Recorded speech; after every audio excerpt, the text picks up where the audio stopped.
우리가 주님을 믿고 알게 된 이후에 일어나는 가장 결정적인 변화는 가치관의 변화입니다.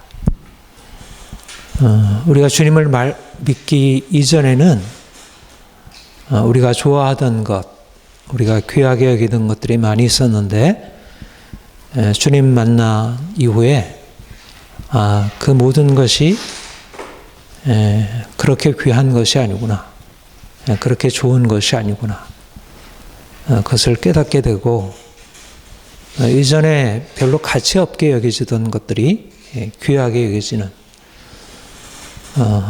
인생의 가치, 가장 중요한 가치가 무엇인지 달라지게 됩니다. 사도 바울이 다메섹 도상에서 주님 만난 뒤에 일어난 변화가 바로 이 가치관의 변화입니다. 그가 이전에 자랑하던 것, 그가 다른 사람보다 탁월하게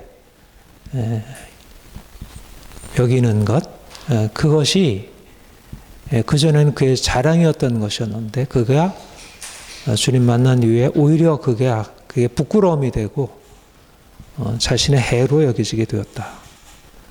그리고 이제 주님을 자랑하게 되었다. 그렇게 고백하게 되었어요. 우리도 사실은 주님 만나기 이전에 가지고 있었던 이러저러하게 자랑하는 것도 있고 또 부끄럽게 여기던 것도 있었다면 주님 만난 이후에 내가 자랑하던 것, 그것이 이제 별로 큰 가치가 없게 여겨지고 또 내가 이전에 부끄럽고 왜 나는 이 모양일까 그렇게 여겨지는 것들이 이제 이렇게 크게 마음에 다가오지 않게 되는 그런 변화를 겪게 되죠. 우리 안에 우리가 주님으로 인한 변화를 두 가지로 말할 수 있는데 하나는 자유이고 이제 순종이다. 자유함이란 금방 말씀드린 대로 내가 이전에 가지고 있었던 가치관, 내가 추구하던 것으로부터 벗어나는 것, 세상 가치로부터 이제 벗어나서 더 이상 그것이 나를 이끌지 않는 것, 자유라고 할 수 있고요. 두 번째는 순종. 내가 이전에는 별로 가치 없게 여겨졌는데 이제 내가 새로운 가치를 붙들고 주님 안에서 새로운 삶으로 나아가는 것. 그러니까 하나는 소극적이고 좀 부정적인 측면이라고 하면 이전에 귀한 것들이 이제 더 이상 아무것도 아니고 이전에 더 이상 별로 귀하게 여기지 않던 것들이 귀하게 여겨지는 사도 바울이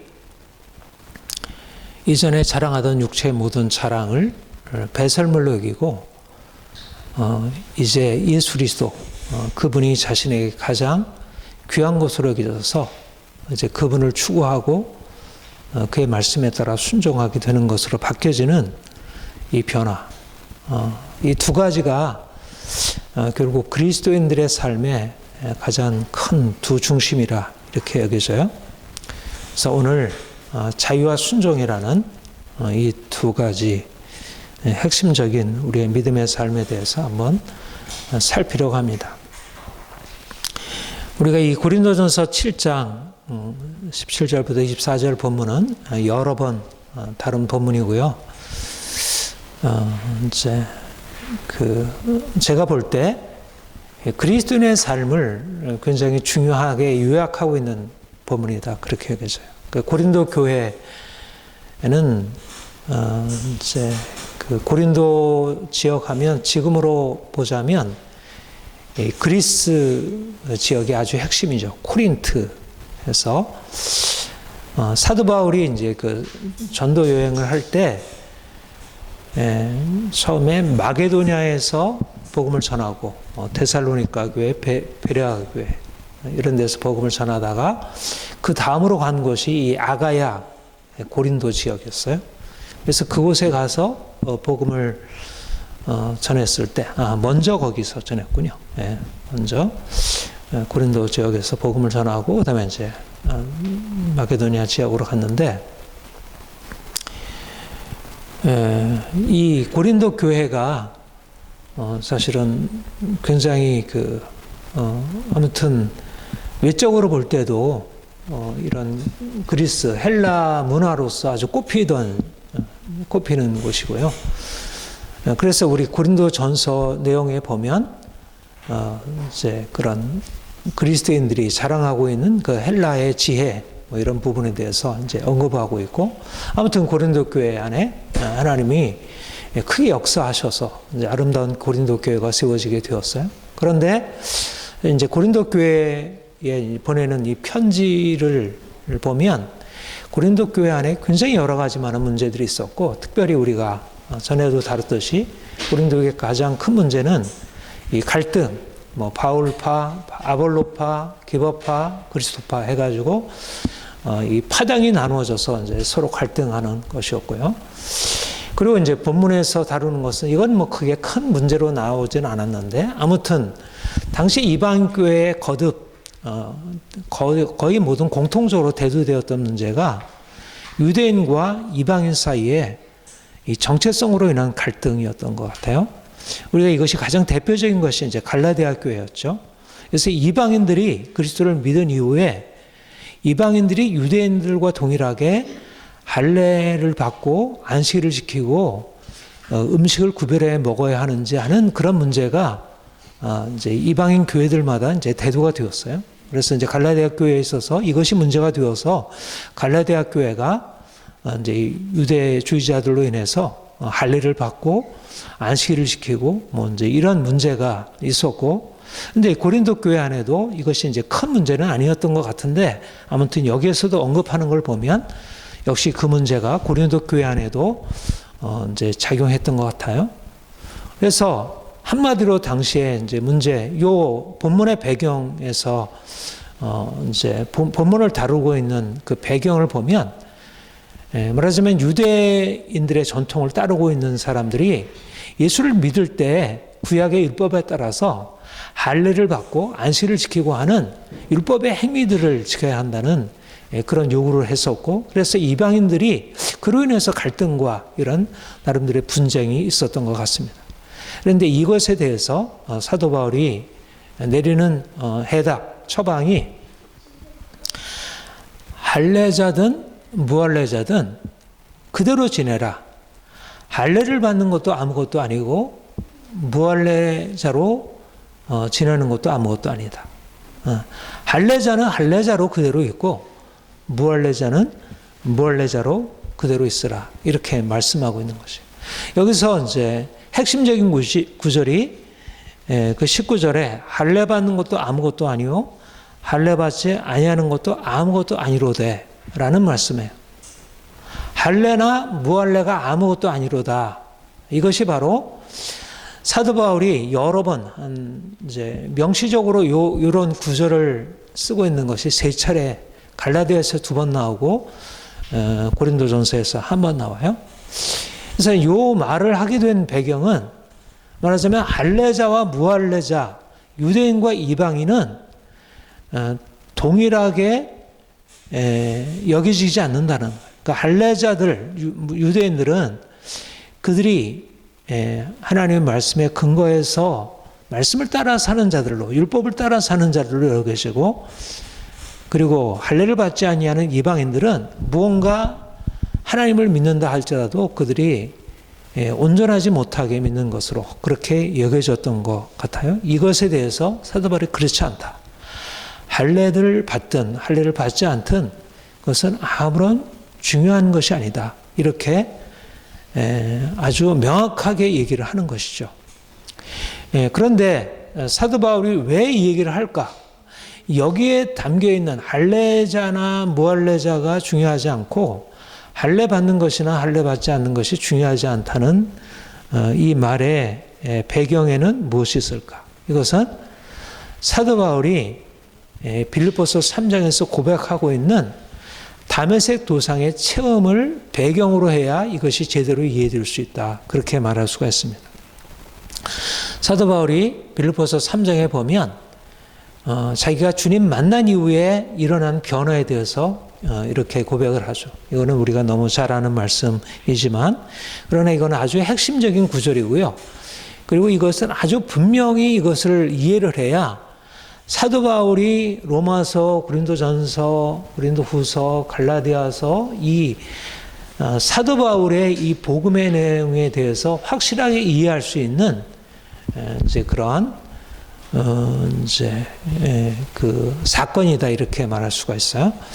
그러니까 사도 바울이 이렇게 고백을 해요. 내가 육체에 신뢰할 만한 것이 많이 있었다. 이 말은 무슨 배경에서 하냐면 역시 빌립보 교회 안에도 이런 문제가 있었던 거예요. 그러니까 이거는 빌립보 교회, 갈라디아 교회, 고린도 교회 모든 이방인 교회마다 공통적으로 대두되었던 문제들이 뭐냐면 할례자들, 유대인들이 이방인들에 대해서 저들은 하나님을 믿는 데 있어서 무엇인가 문제가 있다. 그들은 하나님을 믿는 데 있어서 제대로 행할 것을 행하지 않는다라는 판단, 비판이 있었던 거죠.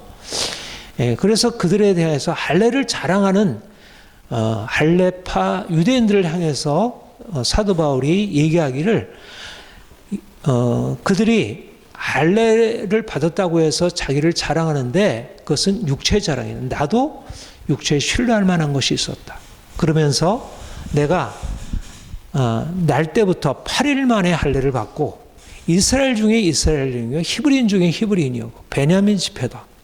그리고 나는 바리새인으로 율법에 있어서 흠이 없었던 사람이다. 말하자면 안식일을 꼬박꼬박 지키고 조금도 율법에서 명하고 있는 것을 거슬러 행한 것이 없는 완벽하게 율법에 따라 유대교의 그 철저한 규정, 조상들의 전통을 따라서 누구보다도 철저하게 행했던 사람이다. 그런데 내가 주님을 만난 이후에 내가 이전에 자랑하던 것, 내가 이전에 그렇게 다른 사람보다 낫다고 여기던 것들에 대해서 오히려 해로 여기게 되었다. 이렇게 고백을 하는 것입니다. 내게 무엇이든지 유익하던 것을 내가 그리스도를 위하여 다 해로 여길 뿐더러 모든 것을 해로 여김은 내 주 그리스도 예수를 아는 지식이 가장 고상하기 때문이라. 내가 그를 위하여 모든 것을 잃어버리고 배설물로 여김은 그리스도를 얻고 그 안에서 발견대로 헤매니. 이게 바로 할례를 받는 것도 할례를 받지 않는 것도 아무것도 아니로되라고 하는 사도 바울의 그 말의 배경에 깔려 있는 것입니다.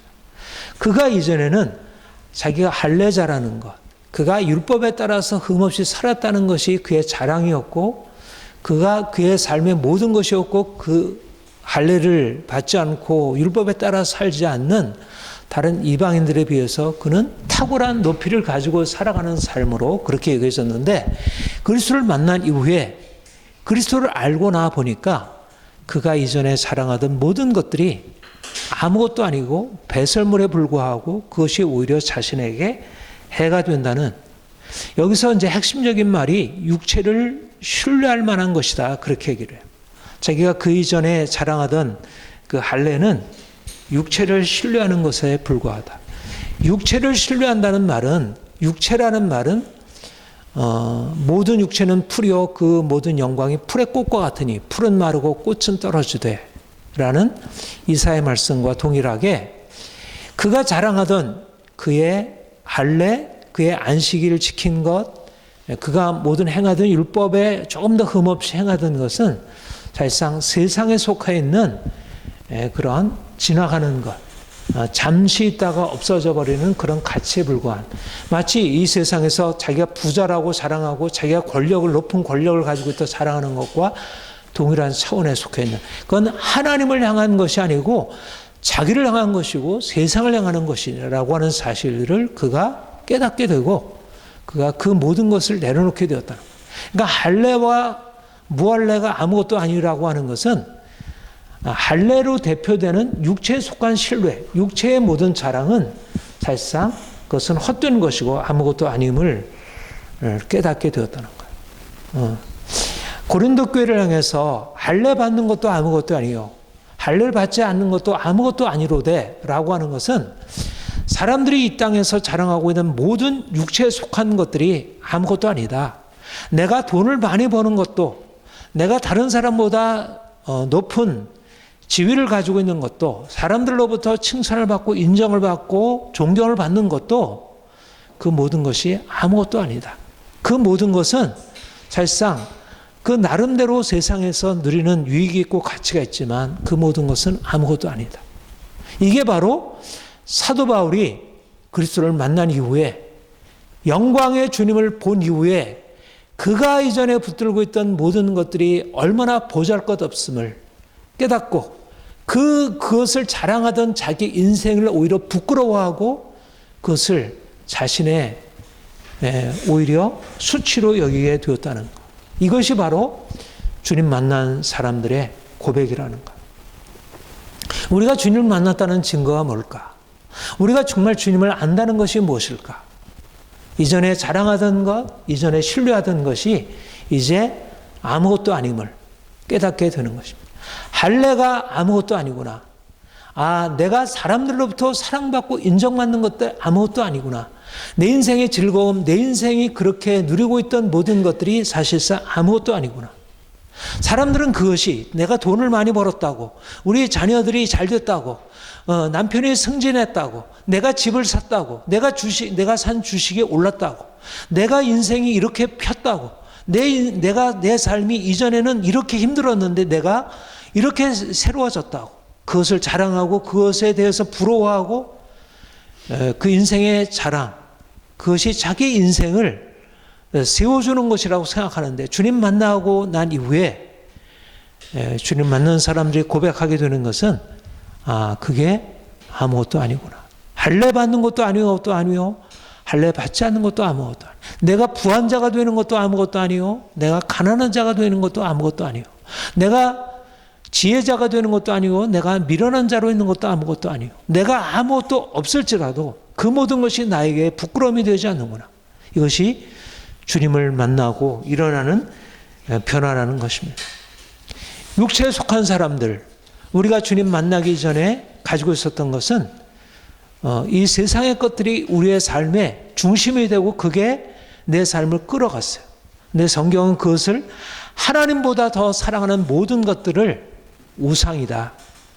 그런 것을 추구하는 것을 우상 숭배라 얘기를 해요. 내가 가지고 있는 돈이 내 인생을 즐겁게 하지만, 그러나 그것을 섬기게 되면 그게 나의 우상이 되어서 나를 병들게 하고 오히려 하나님을 떠나 살게 하는 거예요. 여러분, 주님이 우리에게 오셔서 행하시는 가장 중요한 일이 뭘까요? 바로 이런 세상적인 가치로부터 자유롭게 하는 것입니다. 세상에서는 세상에 중요하게 여겨지는 가치를 이루는 사람들이 성공하는 사람들이고 그 사람이 행복한 사람이에요. 세상에서는 오늘날 돈이 가치니까 돈을 많이 번 사람들이 성공한 사람들이고 그들이 행복한 사람이에요. 그런데 우리가 주님 만나 알게 되는 것은 내가 그 돈으로 자랑하고 돈으로 내가 기뻐하는 삶에서 오히려 내려오고 오히려 그 삶을 내가 떠나는 것, 세상의 가치로부터 자유롭게 되어서 더 이상 그것이 내 인생을 끌어가지 않는 것, 그 자유가 진정한 행복이에요. 육체를 따라 사는 삶, 육체를 추구하며 사는 삶은 어떤 것일까요? 그것이 인생의 행복을 가져다 주죠. 인생에 여러 가지 많은 유익을 가져다 주는 것이 사실이에요. 돈이 있는 것과 없는 것이 차이가 있어요. 그리고 사람들이 나를 인정해 주는 것과 인정해 주지 않는 것은 분명히 인생에 있어서 큰 차이를 가져오는 것이 사실이에요. 그러나 그것이 내 인생의 중심이 되고 내가 그것이 목적이 되는 삶을 살아가게 된다면 내 인생에 하나님이 없고 하나님의 빛이 내게서 떠나게 되고, 그러면 세상의 욕심이 내 인생을 끌어가게 되고 그 결과는 무엇이죠? 욕심이 잉태한 즉 죄를 낳고 죄가 정상한 즉 사망을 낳느니라. 결국 욕심이 인생을 끌어가게 되면, 세상 가치가 우리 인생을 주관하게 되면 죄의 지배를 받게 되고 죄로 인해서 사망 아래 속하여 살게 되는 거예요. 많은 사람들이 돈을 많이 가지고 있는 사람들은 돈으로 해서 행복할 것 같아도 그들의 마음을 지배하고 있는 세상 가치로 인해서 그들은 율법의 종이 되어 살아가게 되고 사람들의 종이 되어 살아가게 되고 진정한 자유를 누리지 못해요.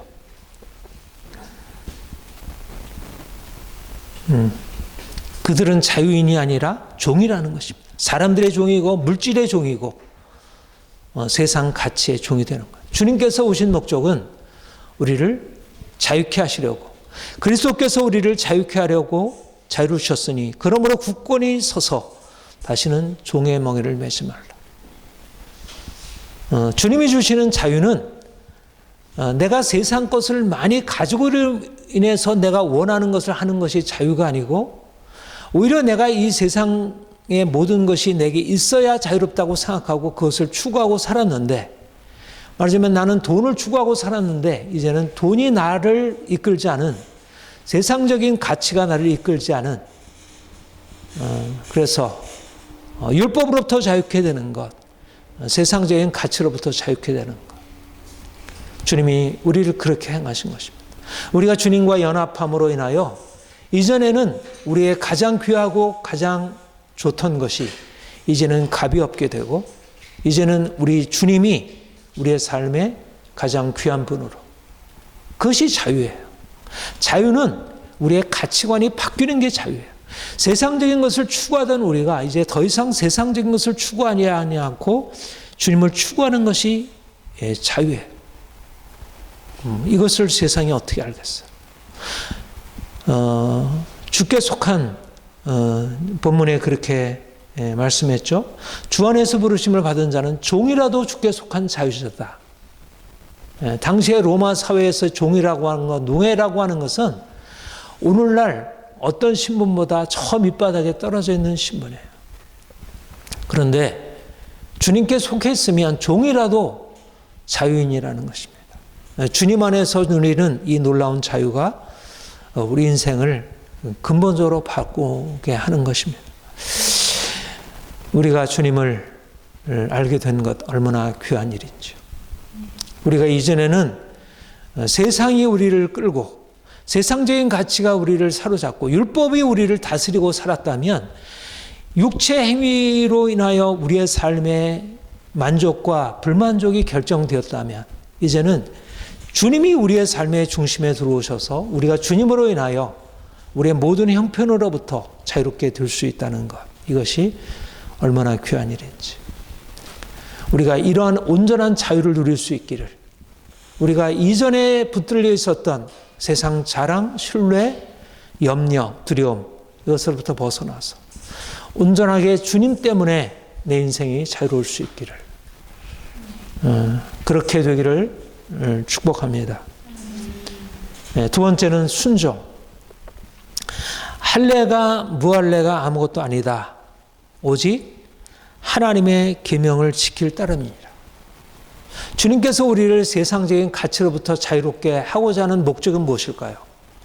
그것은 그냥 아무것도 없이 우리가 아무것도 없는 자로 살게 하기 위함이, 그냥 가난하고 비천하고 아무것도 없는 자로 살게 하기 위함이 아니라 보다 높은 것을 추구하도록, 이전에 우리가 알지 못했던 주님을 통해서 우리 인생이 보다 높은 것을 추구하고 살아갈 수 있도록, 우리가 주님을 알기 전에 세상적인 것을 추구하고 살면 욕심이 잉태한 지 죄를 낳고 죄가 장성한 즉 사망을 낳느니라. 우리가 죄 아래 있고 사망 아래 있고 인생이 너무 힘든 거예요. 내 마음에 자유가 없어요. 너무나 고통, 염려, 두려움, 이것이 인생을 쳤어요. 그런데 주님이 우리 인생에 오시면 내가 주님 떠나서 사는 곳으로 인한 우리 안에 있는 삶의 눌림들, 고통부터 벗어나서 내가 죄인이 죄 용서받고 주님 안에서 평안함과 자유함을 누리게 돼요. 더 이상 두려움이 없는 삶을 살게 돼요. 그리고 이전에는 내가 세상 쫓아가면서 내가 죄 가운데 살았다면, 이제는 죄를 향해서 달려가던 우리 인생이 내가 이러지 말아야지 하는데 자꾸 죄를 향해 달려가는 거예요. 세상 욕망을 향해서 달려가니까 미워하고 싸우고 시기하고 갈등하고 마음이 힘들고, 그것이 우리 인생이었는데, 이제 주님이 내 안에 들어오셔서 하나님의 사랑을 알게 하고 말씀 안에서 살아가는 것이 어떤 것인 줄 알게 하니까, 이전에는 세상적인 것을 쫓아가면서 어쩔 수 없이 죄 아래 팔려가고 살아갔다면 이제는 하나님의 사랑을 깨닫고 하나님이 약속하신 축복을 기다리며 우리가 말씀에 순종하며 살아가야 돼요. 하나님의 말씀에 순종하는 것이 우리에게 버거운 일이 아니라 오히려 이것이야말로 인생의 가장 큰 즐거움이 되는 거예요. 내가 율법을 주야로 묵상하고 즐거워하며 말씀을 따라 살아가게 되는 거예요. 하나님께 순종하는 것, 하나님의 계명을 지켜 행하는 것. 우리에게 중요한 것은 세상적인 것이 내게 있느냐 없느냐, 내가 돈이 있느냐 없느냐, 사람들의 나를 인정하느냐 인정하지 않느냐, 내 주위가 어떠느냐, 내가 세상에서 어떤 형편에 처했느냐가 아니라 우리 인생의 이제 중요한 가치는 하나님이 내 삶의 중심에 들어오셔서 그가 나를 이끌어 가신다는 것, 그가 나에게 명하신 말씀에 따라서 내가 어떻게든지 순종하며 살아가는 것으로 삶의 가치, 의미가 달라지게 돼요. 그러니까 내 인생이 즐겁고 내 인생이 만족하게 되는 것은 세상 사람들이 원하는 것을 나도 함께 누리는 것에서 내 인생이 만족하는 것이 아니라 그런 것은 없는데 돈도 없고 사람들이 나를 별로 그렇게 크게 인정해주고 칭찬해주는 것도 아닌데 주님이 나를 사랑하신다는 사실에 감사하고 매일매일 우리의 삶에 주어지는 것들이 감사하고 그리고 어떻게 하면 내가 말씀에 따라 순종하며 살까? 이것이 내 인생의 가치가 되어서 그것이 내 인생을 끌어가게 되니까 삶 속에서 그렇게 별 볼 일 없는 삶 같아도 매일매일 자녀들에게 말씀 가르치고 자녀들에게 사랑을 베풀어주고 또 남편에게 아내에게 그 다음에 주위에 있는 사람들에게 주님의 사랑을 나타내는 삶으로 만족이 있고 기쁨이 있는 삶을 살아가야 되는 것입니다. 할례와 무할례가 아무것도 아니로되 사랑으로 역사하는 믿음뿐이라. 형제들아 너희가 자유를 위하여 부르심을 입었으나 그러나 그 자유로 육체의 규를 삼지 말고 오직 사랑으로 서로 종을 타라. 온율법은 네 이웃 사랑을 내 자신과 같이 하라는 말씀에 이루어졌나니 사랑으로 역사하는 믿음. 그러니까 어떻게 이게 가능할까요? 어떻게 이렇게 살아갈 수 있을까요? 주님이 우리 안에 들어오셔서 우리가 이전에 붙들고 있던 것들이 이렇게 보잘것없게 되고 주님이 우리 안에 들어오셔서 우리 인생을 이끌어 가시면서 내가 행할 수 없었던, 내가 이전에는 내 욕심을 따라서 미워하고 싸우고 행하는 삶을 살았는데 주님이 내 안에 들어오셔서 내 삶에 이와 같은 역사를 이루어 가시는 거예요. 주님의 생명의 본질은 사랑이니까 그가 우리를 사랑해서 우리를 살리셨고 그 사랑이 우리 안에 들어와서 우리 인생을 끌어가는 거예요. 인생의 고통은 내가 사랑받지 못함이 고통이고 내가 사랑할 수 없는 고통이에요. 내가 사랑하기를 원하지만 사랑할 수 없는 것이 내 인생의 고통이었는데 주님의 사랑이 내 인생 안에 들어오셔서 나를 바꾸시고 내 인생을 이제 사랑으로 역사하는 믿음으로 우리를 바꾸어 가시는 것입니다. 사랑으로 서로 종로 타는 인생, 내가 다른 사람을 섬기는 인생은 내 인생이 비참하게 되는 떨어지는 게 아니라 그것이 내 인생을 가장 높은 곳으로 올리는, 이제 주님이 내 인생을 주관하시고 다스리는 인생으로 살아가게 됩니다. 우리가 이전에 세상적인 모든 가치, 세상적인 모든 육체의 가치들, 이 모든 것들이 아무것도 아니게 되면서 이제는 하나님이 내 인생의 가장 큰 분으로 우리에게 찾아오게 되고 그 사랑이 내 인생을 끌어가고 그 사랑 안에서 내가 사랑받는 자로 내가 나를 만족하게 되고 삶에서 이제 이것을 나타내는 것으로 삶을 살아가게 돼요. 우리 인생 안에 하나님이 행하신 일이 얼마나 놀라운 것인지. 우리가 핵심은 뭐냐면 내가 그렇게 행하려고 하면 얼마나 버거운 일이에요. 내가 내 욕심대로 살아야 하는데 말씀대로 순종하라 그러지, 계명에 순종하라 그러지, 이걸 하지 말라 그러지, 이거 하라고 하지, 그러면 얼마나 버거운 일이에요. 근데 그 일은 그야말로 내가 내 힘으로 내 육체로 그걸 행하려고 하면 너무나 버겁고 무겁고 그야말로 우리 양심을 누르는 초자이고, 그러면 할만 할수록 왜 이렇게 내가 해야지? 왜 이렇게 믿는 게 힘들지? 이렇게 되지만, 그러나 여기에 핵심은 뭐냐면 내가 육체로 행하는 것이 아니라 주님이 내 인생 안에 들어오셔서 내가 이제로 행하던 모든 육체가 이제는 십자가에 못 박히고 주님이 내 인생을 대신 살아가시더라. 내가 죽고 주님이 내 안에서 행하실 때 내가 행할 수 없는 그런 삶으로 나를 이끌어가는 거예요. 내가 육체로 행하게 되면 육체의 욕심은 결국 싸움이고 갈등이고, 너희가 아직도 육체에 속한 자로다. 너희 가운데 시기와 분쟁이 있으니 어찌 육신에 속하여 사람을 따라 행하리요? 아니려. 우리가 육신에 속하여 살면 내 안에 있는 육체의 욕심, 육체의 자랑, 신뢰들이 나를 이러저러한 갈등과 싸움으로 이끌어가고, 그래서 인생에 평안이 없어요. 그런데 주님이 내 안에 들어오셔서 내 육체로 행하던 나를 십자가에 못 박고 이제 육체로 행하는 것이 아니라 주님이 내 안에 살게 되므로 내 인생 안에 전혀 내가 이룰 수 없었던 일들을 행하게 되도록 하나님께서 행하신 것입니다.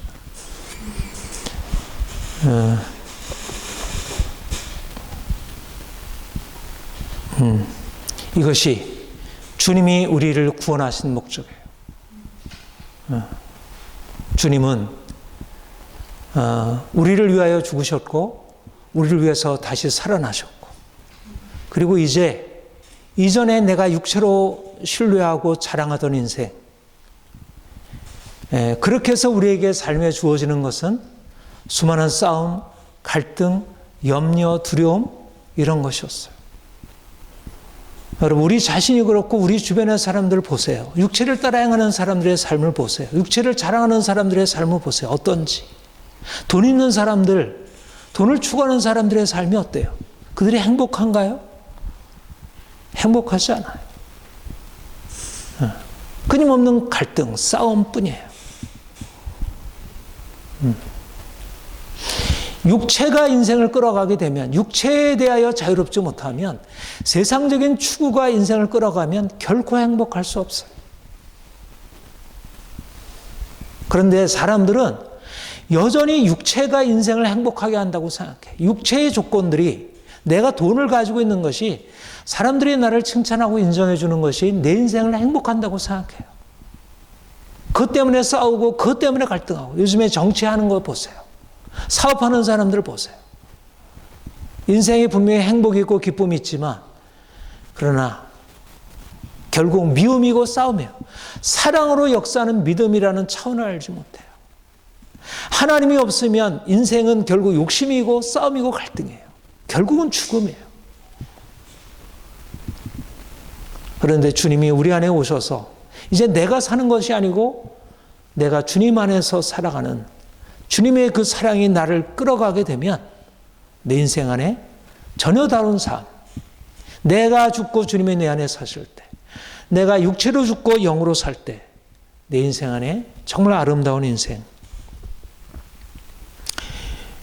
우리는 육체에 속한 자가 아니라 신령한 자, 오직 성령의 열매는 사랑과 희락과 화평과 우리의 참음과 자비와 양성과 충성과 온유와 절제니 이 같은 것을 금지할 바 없느니라.